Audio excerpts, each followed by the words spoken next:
One interesting question is, and I get clients that ask it, is say, hey, is house wrap necessary? Meaning, do we really need to spend the money to put the house wrap on? And I would tell you it's a requirement to work with Hawthorn because we think it's the absolute best choice for your home. So with every project we do, whether it's James Hardie siding or even vinyl siding, we're going to remove all of the existing siding on the home, and we want to put up a proper weather barrier on your house. You will never see a new construction home built anymore that does not have a weather barrier.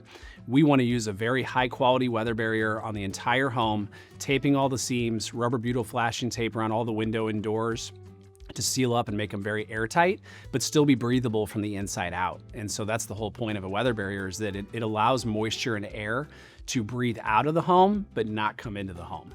And so, I think the weather barrier is equally as important on the home as the siding that we choose for the exterior part.